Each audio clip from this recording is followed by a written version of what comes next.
Hi friends, কেমন আছো সবাই? অ্যাকোয়া প্ল্যানেট বাংলায় তোমাদের সবাইকে স্বাগত জানাই। যারা সাবস্ক্রাইব করেছো অলরেডি তাদের অসংখ্য ধন্যবাদ, আর যারা সাবস্ক্রাইব করোনি তাদের সাবস্ক্রাইব করার অনুরোধ রইল। আমাদের বিভিন্ন রকম মাছ ও অ্যাকোরিয়াম সম্বন্ধে ভিডিও আসছে এবং আগামীতে আরও ভালো ভালো ভিডিও আসবে। তো প্রথমেই বলবো সাবস্ক্রাইব করে সাথে থাকো।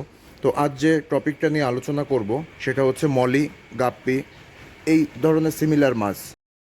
আমরা যারা অ্যাকুরিয়াম হবির সাথে যুক্ত তারা মলি, গাপ্পি, শর্টটেল, প্লাটি এগুলো চেনে না, এরকম মানুষ খুবই কমই আছে।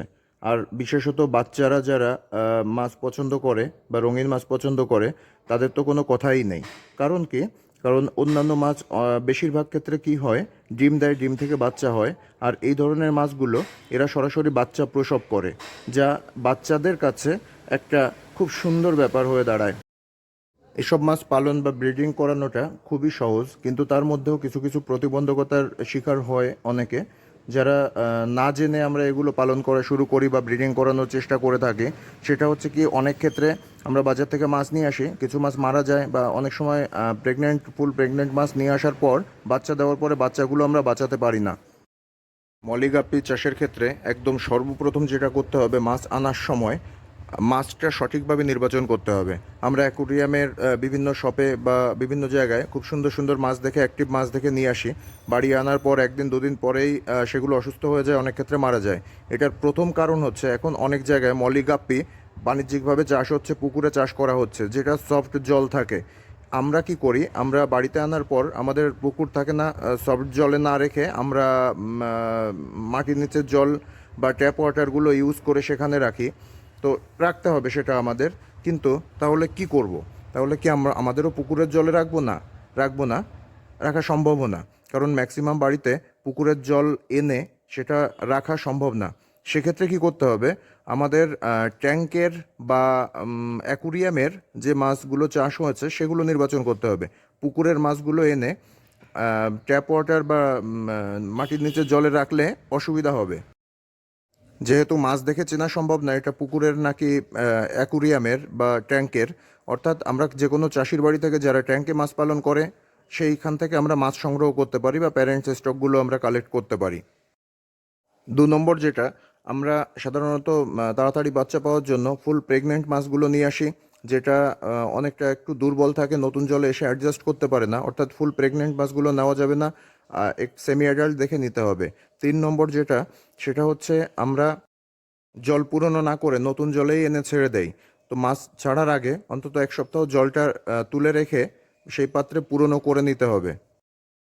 চতুর্থত, আমরা মেল ফিমেল অনেকে চিনতে পারি না, দোকানদার যেমন দেয় সেইভাবে এনে রেখে দেয়। অনেক ক্ষেত্রে কি হয়, একটা ফিমেলের সাথে দুটো তিনটে মেলও চলে আসে, এটা করা যাবে না। একটা দুটো তিনটে ফিমেলের সঙ্গে একটা মেল রাখতে হবে। তাহলে কি হবে, ব্রিডিংয়ের জন্য মেলগুলো মারপিট করবে না, অর্থাৎ মাছ মারা যাওয়ার সম্ভাবনাটা অনেকটা কম থাকবে। 5 নম্বর পয়েন্ট, জল পরিষ্কার বা ট্যাঙ্ক পরিষ্কার। আমাদের সপ্তাহে অন্তত 2 দিন ট্যাঙ্কের নিচ থেকে কিছুটা জল, অন্তত 30% জল পরিষ্কার করে ফেলতে হবে। জল পরিষ্কার একটু ঘন ঘন না করলে নিচে যে পটিগুলো জমা হয় সেগুলো থেকে অ্যামোনিয়া সৃষ্টি হয়, যাতে জল নষ্ট হয় এবং মাছ মারা যাওয়ার সম্ভাবনাটা অনেকটা বেড়ে যায়।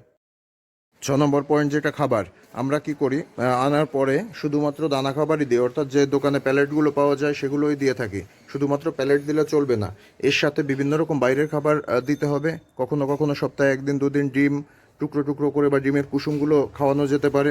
চিংড়ি মাছ, কাঁচা চিংড়ি ছোট ছোট টুকরো করে দেওয়া যেতে পারে।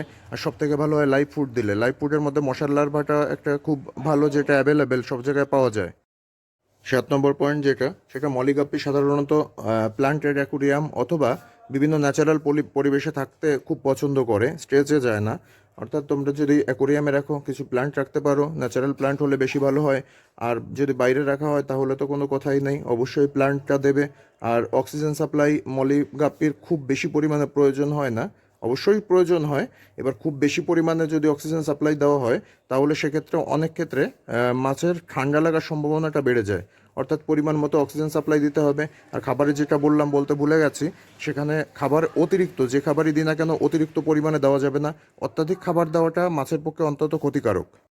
বন্ধুরা, ভিডিওটা বেশি বড় হলে তোমরা বোর হবে, অর্থাৎ ভিডিওটি বেশি বড় করলাম না। এই ধরনের বিভিন্ন রকম ইনফরমেটিভ তথ্যগুলো পাওয়ার জন্য চ্যানেলটি সাবস্ক্রাইব করো, সাথে থেকো। আর খেয়াল রেখো তোমার মাছেদের, ভালো থাকুক তোমার মাছ, আর ভালো থাকো তুমি। দেখা হবে পরের ভিডিওতে কোনো একটা অন্য টপিক নিয়ে। ধন্যবাদ। সাবস্ক্রাইব করতে ভুলো না যেন।